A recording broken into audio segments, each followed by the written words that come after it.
5 முறை கப் அடிச்சிருக்கோம். Plus most of the வந்து பார்த்தீங்கன்னா, அதிகமா நம்ம தான் ஃபைனல் போயிருக்கோம். அதிகமா நம்ம தான் குவாலிஃபை ஆயிருக்கோம். ப்ளஸ் ஆனா நம்ம வந்து பார்த்தீங்கன்னா, இப்ப இந்த 2025, 2026 அப்படின்ட்டு 2, 3 வருஷமா வந்து இந்த சிஎஸ்கே அணி ரொம்ப ஒரு தடுமாற்றத்தில இருக்குன்னு நம்ம வந்து சொல்லி ஆகணுங்க. அந்த அளவுக்கு ஒரு கவலைக்கிடமா இருக்கு சிஎஸ்கே பார்க்கும்போது. என்னையா எப்படி இருந்த சிஎஸ்கே அதாவது வாழ்ந்த பரம்பரைன்னு சொல்லுவாங்கல்ல, ஒரு ஆண்ட பரம்பரைன்னு சொல்லுவாங்கல்ல, அப்படி இருந்த சிஎஸ்கேவ இப்படி பார்க்கறதுக்கே ரொம்ப ரொம்ப ரொம்ப கஷ்டமா இருக்கு. ப்ளஸ் அப்படிப்பட்ட சிஎஸ்கே ஏன் இப்படி ஆச்சு? ப்ளஸ் இப்ப இதுலருந்து மாத்தணும். சிஎஸ்கே இந்த 2026 ஐபிஎல்ல இருந்து சில அவங்க பண்ண இந்த தொடர் தோல்வியிலிருந்து மறுபடியும் ஒரு கம்பேக் பண்ணும் அப்படின்னா, சிஎஸ்கே எந்த மாரி ஒரு மாற்றத்த கொண்டு வரலாம் அப்படிங்கிறத இந்த வீடியோல நம்ம வந்து பார்க்க வந்தோம். வணக்கம் நண்பர்களே. இந்த 2026ல சிஎஸ்கே வந்து பார்த்தீங்கன்னா, இதுவரைக்கும் 3 மேட்ச் விளையாண்டுருக்காங்க. மொத மேட்ச் ஆர்ஆர் கூட ஒரு தோல்வி, மோசமான தோல்வி. 2வது மேட்ச் பஞ்சாப் கூட, அது நம்ம ஊர்ல சிங்கார சென்னையில விளையாண்டாங்க. ப்ளஸ் அங்கேயும் பார்த்தீங்கன்னா, ஒரு நல்ல ஒரு ஸ்கோர் அடிச்சாங்க. அத டிஃபெண்ட் பண்ண முடியாம அந்த இடத்துலயும் ஒரு தோல்விய தழுவுனாங்க. அதுக்கப்புறம் ஆர்சிபி கூட விளையாண்டாங்க. ப்ளஸ் ஆர்சிபி கூட வந்து ஃபர்ஸ்ட்ல ஒரு 3 ஓவர் வந்து பார்த்தீங்கன்னா, நம்மளோட கண்ட்ரோல்ல இருந்து ஃபுல் அண்ட் ஃபுல் பார்த்தீங்கன்னா, நம்மளோட கண்ட்ரோல்ல இருந்தது. அதுக்கப்புறம் வந்து பார்த்தீங்கன்னா, ஃபுல் கண்ட்ரோலுமே ஆர்சிபி அணி எடுத்துட்டாங்கன்னு சொல்லி ஆகணும். அந்த அளவுக்கு ஒரு வெறித்தனமான ஒரு ஆட்டத்த வந்து வெளிப்படுத்தினாங்க. அது டிம் டேவிட் ஆட்டத்தெல்லாம் கொஞ்சம் கூட நிறுத்தவே முடியல. அந்த அளவுக்கு ஒரு வெறிகொண்ட வேங்கையாட்டம் ஆடிட்டு இருந்தாரு. 250 பிளஸ் அடிச்சாங்க. பிளஸ் அதுக்கப்புறம் அத சேஸ் பண்ண நம்ம வந்து பார்த்தீங்கன்னா, சூப்பரா தான் விளையாண்டோம். பிளஸ் நம்மளும் ஓரளவுக்கு ஒரு 200 பிளஸ் வந்து ரன்ஸ் வந்துட்டோம். இருந்தாலும் அந்த இடத்துல என்ன ஒரு தவறு பண்ணோம்னா, ஆரம்பத்திலேயே விக்கெட்டுங்கள விட்டுட்டோம். பிளஸ் வந்து Ruturaj out, Samson out, AYUSH மாதிரி அவுட்டு அப்படின்ட்டு வந்தவங்கலாம் அந்த ஸ்டாப் ஆடுற அந்த 3 பேரும் ஏதோ ஓரளவுக்கு ஒரு சரியான ஒரு பெர்ஃபார்மன்ஸ் வந்து குடுத்திருந்தாங்க அப்படின்னா, அன்னைக்கு மேட்ச்ல ஆர்சிபி அணிய வீழ்த்தி நம்ம வந்து ஜெயிச்சிருக்கலாம். பிளஸ் அதுல ஒரு பெரிய தவறுதல் நம்ம வந்து செஞ்சுட்டோம். இப்படியே போயிட்டே இருந்தது அப்படின்னா, இந்த வருஷம் 2026ல இப்ப எந்த பொசிஷன்ல இருக்கோம் அப்படின்னா, 10வது பொசிஷன்ல இருக்கோம். இப்படியே போயிட்டே இருந்தோம்னா, அதே 10வது பொசிஷன்ல கம்பல்சரி இந்த சிஎஸ்கேங்கிறது கம்பல்சரி இருந்தாகணுங்க.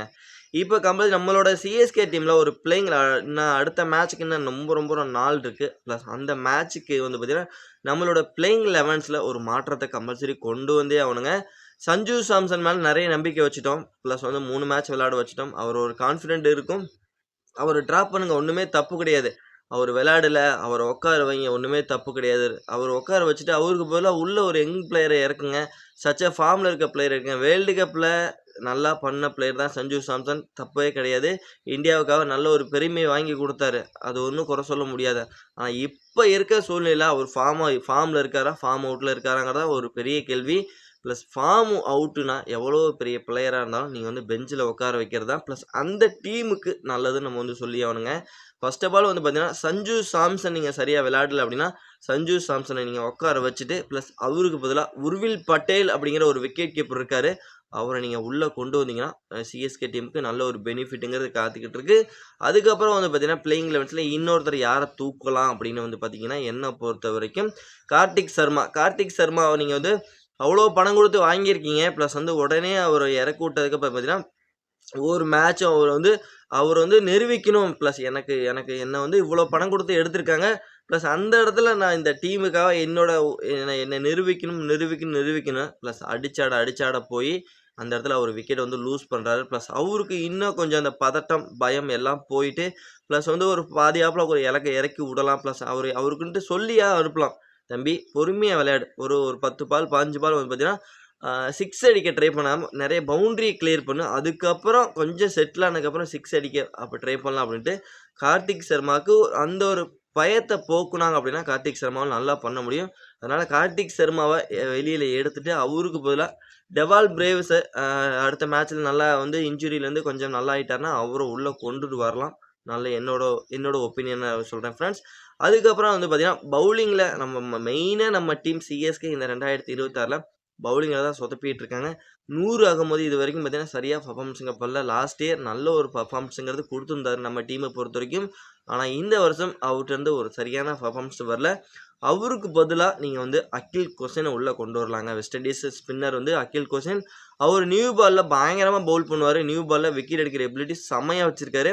அதனால அகில் கொஷன 100 அகமதுக்கு பதிலா நீங்க வந்து அகில் கொஷன உள்ள கொண்டு வந்தீங்கன்னா, நியூ பால்லயும் நல்ல விக்கெட் எடுக்கிற ஆப்ஷன் இருக்கு. டெத் ஓவர்லயும் பார்த்தீங்கன்னா, அவரால நல்லா பவுல் பண்ண முடியும். அதனால அகில் கொஷின் என்ன பொறுத்தவரைக்கும் 100க்கு பதிலா அகில் கொஷின் கொண்டு வந்தாங்கன்னா, சிஎஸ்கேவோட வெற்றிக்கு நல்ல ஒரு வாய்ப்பு இருக்குது. அதுக்கப்புறம் வந்து ஹென்றி நியூசிலாந்தோட பவுலர் ஹென்றி நீங்கள் சத்தியமாக நீக்கிருங்க, தயவு செய்து நீக்கிங்கன்னு நான் என்னை பொறுத்த வரைக்கும் சொல்லுவேன். இது வரைக்கும் விளையாண்ட ஒவ்வொரு மேட்ச்லையும் பார்த்தீங்கன்னா ஒரு சரியான பெர்ஃபார்மன்ஸ் அவர்கிட்ட வரவே இல்லைங்க. 3 மேட்ச்லையுமே இன்டர்நேஷ்னல் மேட்சஸில் சூப்பராக பெர்ஃபார்மன்ஸ் பண்ணார். Especially world cup T20 world cup நீங்கள் பார்த்தீங்கன்னா தெரிஞ்சிருக்கும். செம்மையான ஒரு பவுலராக இருந்தார் நியூசிலாந்து டீமை பொறுத்த வரைக்கும். ஆனால் இங்கே ஐபிஎல்லில் வந்த ஒவ்வொரு மேட்சுமே ஒரு பெரிய சொதப்பிட்டு இருக்காரு. ப்ளஸ் அவருக்கு பதிலாக யங் பிளேயர் ஒருத்தர், நியூசிலாந்தை சேர்ந்த ஒரு யங் பிளேயர் ஒருத்தர் நம்ம டீமில் இருக்கிறாரு, ஃபாக்னஸ். அவரை நீங்கள் உள்ளே கொண்டு வரலாம் அப்படிங்கிறது என்னோட பெரிய ஒப்பீனியன் சொல்லுவேங்க. ஏன்னா அவர் நியூ பாலில் செம்மையாக பவுல் பண்ணுவார். அது மட்டும் இல்லாமல் டெத்து ஓவரில் பார்த்தீங்கன்னா நிறைய வேரியேஷன் ட்ரை பண்ணுவார். ப்ளஸ் நம்ம டீமில் இருக்கவங்க இது வரைக்கும் டெத் ஓவரில் வேரியேஷன் ட்ரை பண்ணி நீங்கள் வந்து யாரையாவது பார்த்துருக்கீங்கன்னா சத்தியமாக கிடையவே கிடையாது. யாருமே டெத்தில் கொஞ்சம் ஸ்லோ பால் போடுவோம், அந்த மாதிரி ஏதாவது டிஃப்ரெண்ட்டாக ட்ரை பண்ணும் அப்படின்னு யாருமே ட்ரை பண்ணுறதே கிடையாது. அந்த மாதிரி பவுலரே நம்மக்கிட்ட இல்லைன்னு தான் சொல்லி ஆகணும். என்னை பொறுத்த வரைக்கும் அந்த சின்ன பையன் 23 வயசு சின்ன பையனை பெஞ்சில் உட்கார வச்சுருக்கீங்க. மார்க் ஹென்ரிக்கு பதிலாக நீங்கள் வந்து அவரை உள்ளே கொண்டு வந்து பிளேயிங் 11ஸில் ஆட வைங்க. நியூ பால்லே நல்லா பவுல் பண்ணுவார். ப்ளஸ் எந்த பொசிஷனில் கொடுத்தீங்கனாலும் அவர் சரியான ஒரு பர்ஃபார்மன்ஸ் அவர்கிட்ட வந்து கிடைக்கும் அப்படிங்கிறது என்னோட ஆணித்தனமாக இருக்கிறது. அதுவும் குறிப்பாக டெத்து ஓவரில் நம்ம டீமுக்கு ஒரு சரியான ஒரு பவுலர்னால் கம்பல்சரி அவர் வேணும் அப்படிங்கிறது ஒரு ஆணித்தனமாக. நிறைய வேரியேஷன் ட்ரை பண்ண விக்கெட் எடுக்க அதிக வாய்ப்பு இருக்குது. அதனால் இந்த ஒரு காம்போவில் வந்து பார்த்தீங்கன்னா சிஎஸ்கேவோட பிளேயிங் 11 இப்படி இருந்தால் நல்லாயிருக்கு அப்படிங்கிற ஒரு பிளேயிங் 11 நான் உருவாக்கி பிளேயிங் 11 உங்களுக்கு செட் ஆகுதான்னு முதல்ல பாருங்கள். ஃபர்ஸ்ட் ஆஃப் ஆல் வந்து ஓப்பனிங் பேட்ஸ்மேனாக யாரை இறக்கலாம் அப்படின்னா வந்து ஓப்பனிங்கில் வந்து ஆயுஷ் மாத்ரே அண்டு உர்வில் பட்டேல் 2 பேர்த்தையும் ஓப்பன் பண்ண வச்சுருக்கலாம். நம்பர் 3ல் வந்து யாரை இறக்கலாம் அப்படின்னு வந்து பார்த்தீங்கன்னா சர்ஃப்ராஸ் கான் நம்பர் 3. நம்பர் 4ல் வந்து பார்த்தா ருத்ராஜ் கெய்க்வாட். நம்பர் 5ல் வந்து பார்த்தீங்கன்னா டவால் பிரிவேஸ். நம்பர் 6ல் வந்து பார்த்தீங்கன்னா சிபம் துபே. நம்பர் 7ல் வந்து பார்த்தீங்கன்னா பிரசாந்த் வீர். நம்பர் 8ல் ஜெமி ஓவர்டன். நம்பர் 9ல் வந்து பார்த்தீங்கன்னா அகில் கோசன். நம்பர் 10ல் வந்து பார்த்தீங்கன்னா ஃபாக்னஸ். நம்பர் 11ல் வந்து பார்த்தீங்கன்னா அன்சுல் கம்போஜ். இந்த மாதிரி ஒரு பிளேயிங் 11ஸோட சிஎஸ்கே போனாங்க அப்படின்னா ஒரு வெறித்தனமான ஆட்டம் இன்னி இருக்க எல்லா மேட்சஸ்லையும் நம்ம வந்து எதிர்பார்க்கலாங்கிறது என்னோட ஒரு ஆணித்தரமான கருத்தாக இருக்குது. தவறுகள் நடக்கணும் அப்படின்னா கம்பல்சரி வந்து தவறு யார் பண்ணுறாங்களோ அவங்கள தூக்கி எறிய வேணாம். ப்ளஸ் அவங்களுக்கு உட்கார வைங்க. ப்ளஸ் அவங்கள உட்கார வச்சுட்டு நல்லா பண்ணக்கூடிய பிளேயர்ஸை உள்ளே கொண்டு வாங்க. ஒன்றுமே தப்பு கிடையாது. அவங்க திருத்துவாங்கன்னு அவங்கள உள்ளே விளையாட வச்சுக்கிட்டே இருக்கீங்க. ப்ளஸ் அவங்களும் விளையாண்டுக்கிட்டே இருக்காங்க. அவங்க திருத்த மாட்டேங்கிறாங்க. நம்ம டீமுக்கும் பார்த்தீங்கன்னா ஒரு பெரிய பாதகத்தை வந்து ஏற்படுத்திகிட்டு இருக்காங்க. அதனால் பிளேயிங் 11ஸில் கம்பல்சரி ஒரு மாற்றத்தை கொண்டு வரணும். ப்ளஸ் அடுத்த மேட்சஸில் இந்த மாதிரி ஒரு பிளேயிங் 11ஸில் போனாங்க அப்படின்னா சிஎஸ்கே டீம் சிஎஸ்கே டீம் இனி எல்லா மேட்சஸும் கம்பல்சரி வெற்றி பெறுவாங்கிறது என்னோட கருத்தாக இருக்குது.